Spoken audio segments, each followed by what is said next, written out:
Ladies and gentlemen, welcome back. It's your boy ClaytonFilpo. I hope you guys are doing well. I hope you guys are having a good day. I know that things are crazy, and it is, what's today's date? Today is August 4th, Tuesday, August 4th, 2020. We're in the middle of a pandemic. Everyone's been holed up in their homes for 4, 5, 6 months, something like that. I don't even freaking know now. And, yeah, man, you know, it's crazy. It's crazy. And I was thinking to myself, you know, what do people need more than anything in the world right now? Good conversation. Good conversation, deep listening, perspective getting, education. That's what we need. And so, you know, that I really wanted to do a podcast before, like when I started to do this podcast before, and I like really started to get the ball rolling, I was like, I just want to talk about whatever. I don't want to have a topic that I solely factor around. And that sounded like a selfish goal at the time.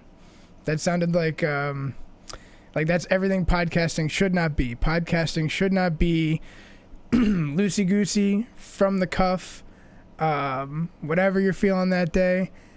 And then COVID happened. And everybody got holed up inside. And we are all now separated. We're all communicating through Facebook and Twitter and Snapchat and YouTube, Instagram. Oh, my God. They're bad vessels. They're bad vessels for communicating. Everybody is just looking to get their zinger in, right? You see, you know, you put a status out there on Facebook, and then your mom's friend from work says some dumb shit, and then you start typing back, and then they see your 3 little dots going, you see their 3 little dots going, you're like, get that clap back, son. And there's zero perspective getting there. Nobody's looking to hear anybody out.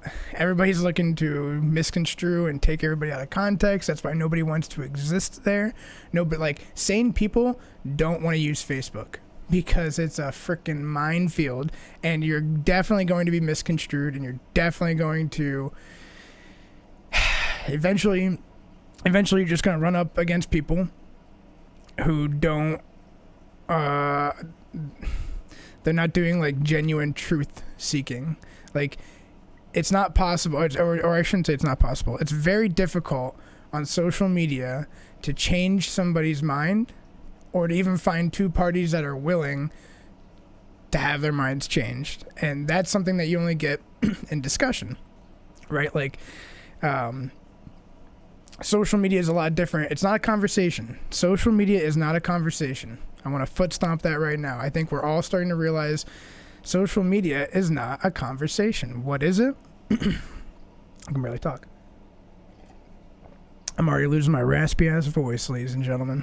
I bet you missed that. No, man. Social media is not a conversation. It's a spectator sport.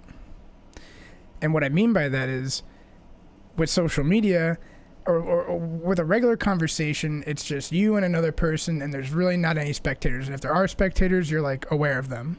On social media, when you and your ignorant uncle get into a fight, you don't have to change that person's mind. Even though they're pissing you off, you don't have to change that person's mind. The only person's mind that you have to change is the spectators.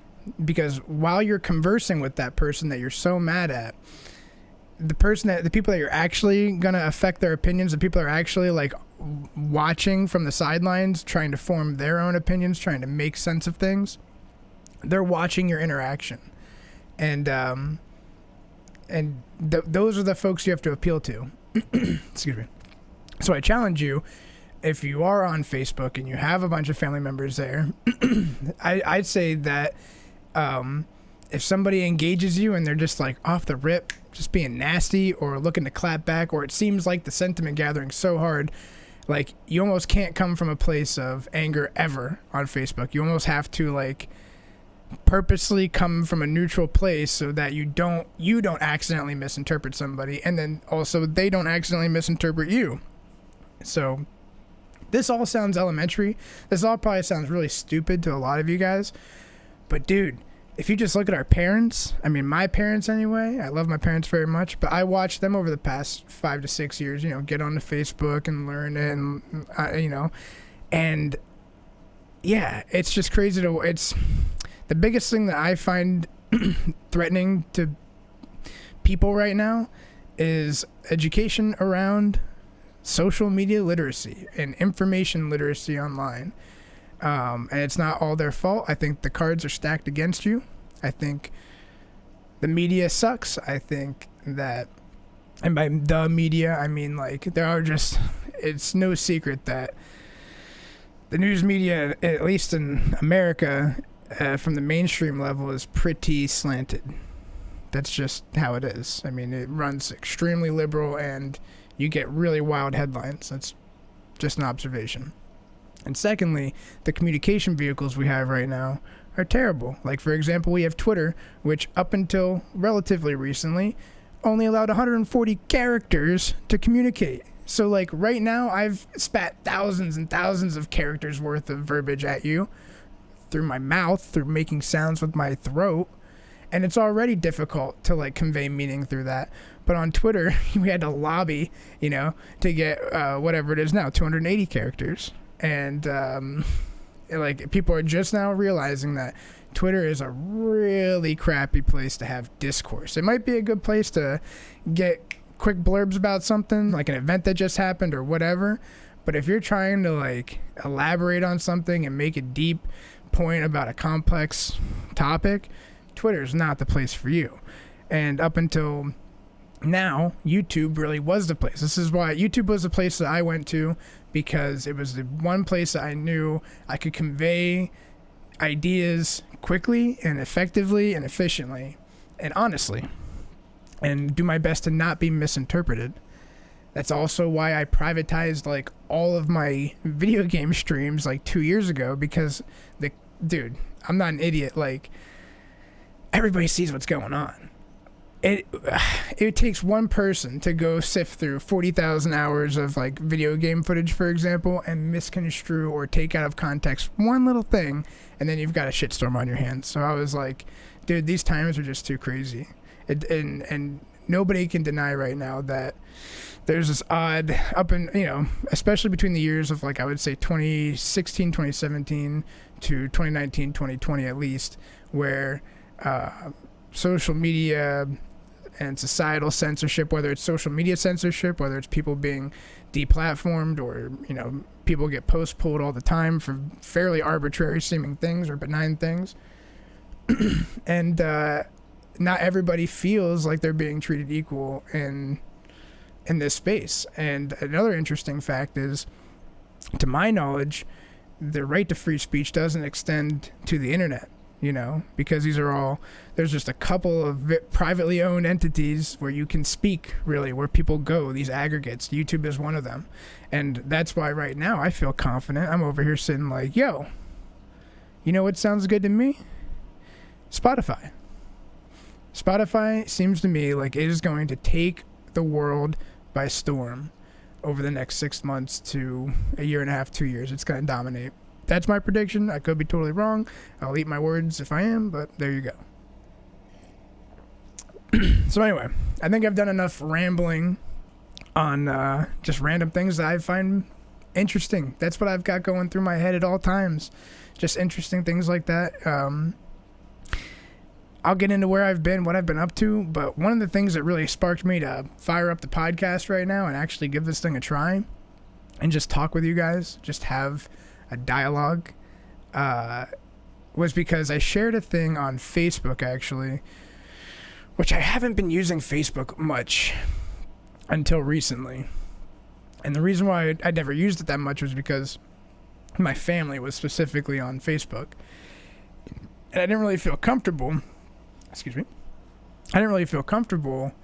sharing all my thoughts and opinions on Facebook, again, because it's not the best communication vehicle. But it's proven to me to be a place that I actually think does have a little bit of use. For example, I shared this status the other day where this woman was sharing a story about how she was on a dating app similar to I think it was Tinder or Bumble. And in these dating apps, it allows you to have your location enabled. And we all pretty much know this stuff. But the problem is, this story was pretty messed up. You know, she's at her place of employment. She's working as, like, I think it was a hairdresser. And in walks a dude that randomly, she didn't, they swiped on each other. He messaged, she didn't respond. That was the end of it. Months back, right? This dude walks in specifically looking for her. He tracked her down using clues through her photos. I think she left a name tape and something in the background, and he was able to piece it together through Google and find out where she worked. And then he continued to stalk her. All right. Now, it's a terrifying scenario for anybody, whether you're a man, whether you're a woman. That's terrifying. So I shared this because, you know, there's a thing that in the Marine Corps, right? We all understand operational security. That's where you do your best not to divulge a bunch of secret shit that you should not give to the enemy. And I think the same principles need to be applied to everyone right now, especially who's operating online. Like in the early 2000s, our parents were always like, yo, do not trust the other person on the other side of that computer screen. You don't know who's there. And they were right. And we're always like, okay, mom and dad. But they were right. And those same rules apply. But nowadays, especially as like new people start to adapt to social media, they just assume that the person on the other side is genuine, is who they say they are. They are that person behind the profile picture. They are that person they say that where they work and everything else. But at the end of the day, it's very hard to... One, you can't trust anybody through the internet or social media. That's problem number one. You can't just off the rip start trusting people. And number two, we can't just pretend that there aren't going to be 1 or 2% nefarious actors out there, right? So I share this status on Facebook, and all these messages and all these shares and all this stuff starts pouring in from friends of mine, most of which were female, talking about men, which is not really that surprising to me. I mean, I'm sure it happens to both, but I know there's some definitely incel type dudes out there, no doubt. We've all been on Twitch streams, you know what I'm saying? And so, excuse me, I'm not used to talking this long already, and I'm going to lose my voice. You guys know how it is. And, yeah, so these girls, they're all sharing these stories about, like, how this one girl actually was telling me about how she was playing... I think it was Words with Friends, and this is, oh my gosh, this is probably back like 2012, 2013 time frame, and the dude on the other end of the thing with her, who was a local person apparently, tracked her down via the location, found her phone numbers, texted her, started saying that person was going to kill her, all sorts of crazy stuff. Crazy shit, right? That was Words with Friends years ago.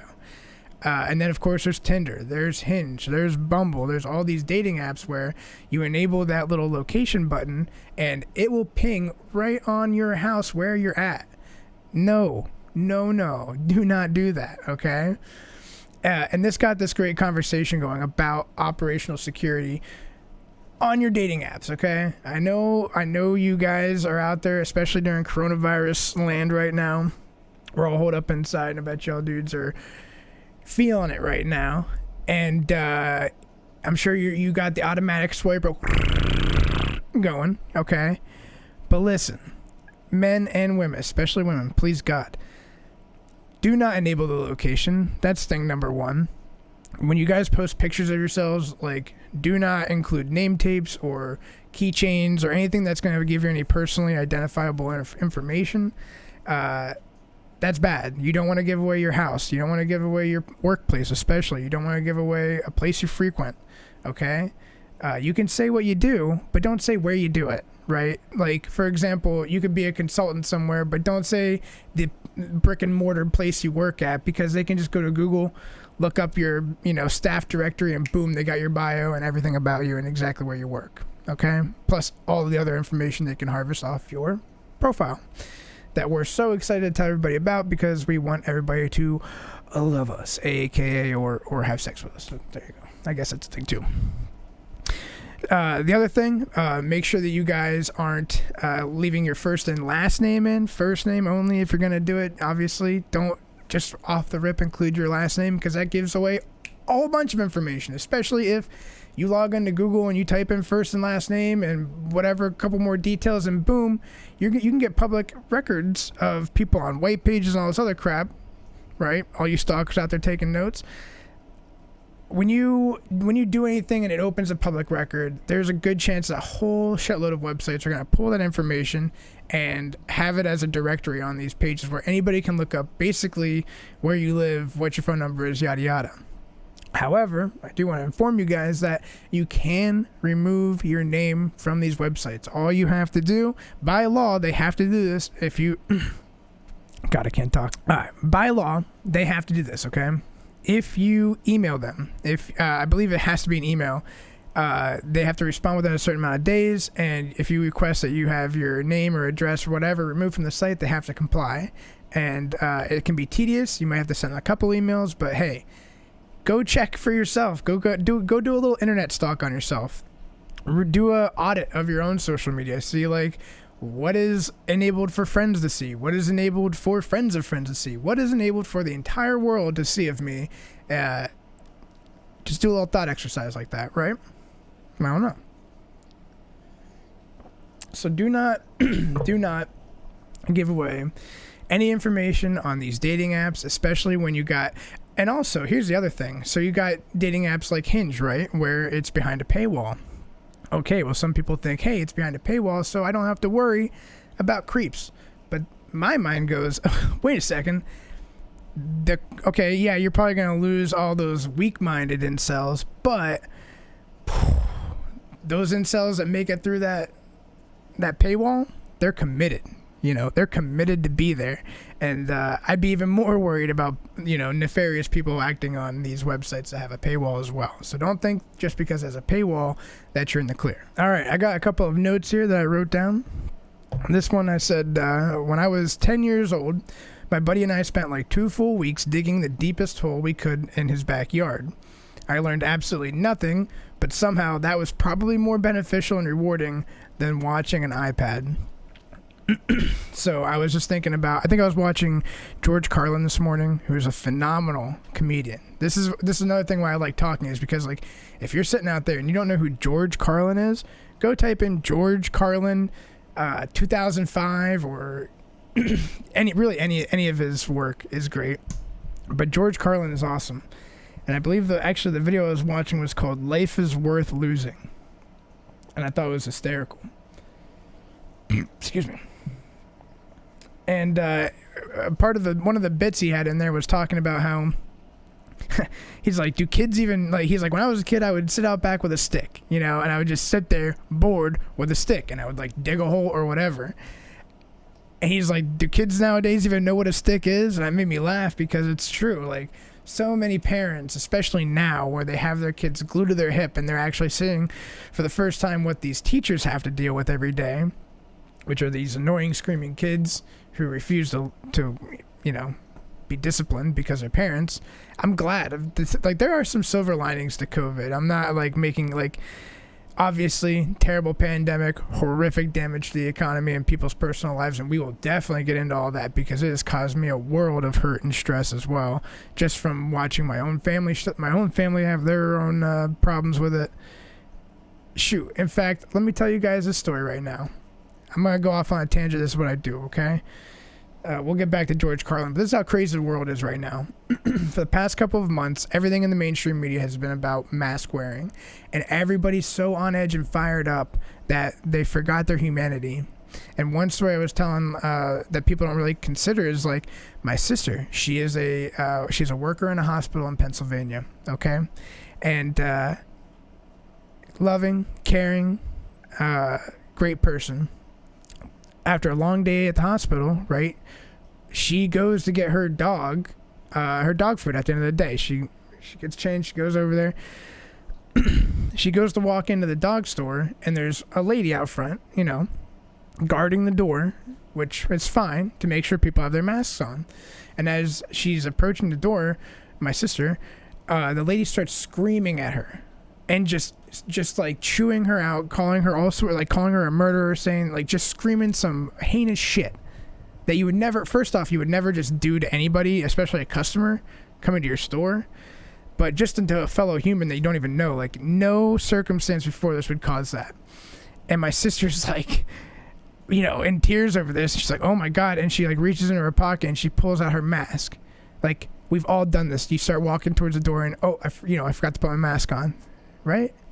But this lady's so on edge and just so filled with damn like fear and rage and everything else that she's spewing hate towards my sister, who works at a hospital, who has her mask on and is just getting done with a long day. Like, dude, come on. Give me a break. She didn't deserve that. And I can talk about it now fairly calmly, but when my sister told me about that happening, I called up that fucking shop and I gave them a dose of reality. And I won't say what I said, but this is America. And you can't treat people like shit and just expect no repercussions. And so that's that's the other good thing about COVID is it kind of shows who the fuck people are when they're scared. Also, it showed who is ill prepared. Period. Like a year ago, if you were a person that literally had even a prep shelf, like I remember back to 9/11, my parents absolutely had a little stowaway thing with some cans and water because we didn't know. It was uncertain times at that time. If you weren't alive then, now you know. And so people wonder why, I like hunting and fishing and all that stuff. And I used to get shit all the time from people, especially in like the city areas. They don't understand why anybody would want to hunt. They don't understand why anybody would want to carry a gun. They don't understand why anybody would want X, Y, and Z. And it's like, well, I think now we're going to have a little bit more perspective on things. And hopefully we're able to look back and laugh, but also be like, God damn, things were pretty crazy. And then for my, that's my sister. That's just one aspect of this whole COVID situation where I see things differently, maybe from the main narrative. And then you look at my brother, who is, he's a videographer. He's he's a father too. So the dude's got a lot of responsibilities, bills to pay. And I won't go into his entire situation super deep, but there was an instance where, especially in Pennsylvania, there's a lot of weird shit going on. I think it's, I don't want to chalk it up to anything nefarious. I just think it's people are struggling to quantify numbers, understand what things mean. We're having a hard time understanding the disease or whatever, the coronavirus. So all that's, relevant, but these arbitrary red, yellow, green, kindergarten like stop sign signals for yes, you can operate a business, maybe you can operate a business, and no, you can't operate a business. So it's like, okay, what's going on here based on what criteria? And there were times where the entire state of Pennsylvania was allowed to work and operate their businesses except my brother's county, literally one county out of the whole state, where they're staying red zone, kindergarten stop, red zone. They're red zone with like no coronavirus cases. They're just abundantly scared and taking an abundance of caution, I guess. While the rest of the state was moving back into yellow, and people can, operate their business safely, effectively, wearing masks 6 feet apart, and doing okay, at least being able to float, stay afloat. Whereas my brother, he can't work because the government's saying he can't. At least that state government is saying he cannot work. However, his neighbor less than a mile down the road can work because he's across the county line. And so you find there's a lot of nuance happening here where, you have my sister getting screamed at. That person didn't take a second to consider anything, just screamed. My brother, where he's having hard... my brother, where he's having a hard time, just making ends meet, just being able, like, he can work. This is different from the Great Depression, because during the Great Depression, like, at least you could try to do some kind of work. This isn't the Great Depression. You're legally not allowed to work. They didn't outlaw work in the Great Depression. They're outlawing work now. And, I get a little bit, you can see how I get a little bit worked up about it in the current moment, because it's like, in my opinion, it's all valid. It's all valid to be scared. It's valid to take precautions. But I value the freedom of choice a whole bunch. That's what it boils down to for me. I like the freedom of choice, ladies and gentlemen. I love America. I love talking and educating and conversing, sharing ideas, and just, I don't know, man, analyzing stuff from taking a step back and just analyzing a little bit. So I don't know how long I've even gone so far, but I'm hoping that this was at least easy listening for you. Okay. Tomorrow, maybe I'll give it another try. And if I got something to talk about, maybe I won't. Maybe I do have something to talk about. Maybe I don't. Maybe I'll just get on and have a conversation. Okay? Ladies and gentlemen, thank you so much for joining me. I appreciate you very much. Please be good to each other. Be safe. Stay calm. Be chill. Take a walk. Don't rub with scissors. Don't add or detract from the general population. And drink your milk. Take care, ladies and gentlemen.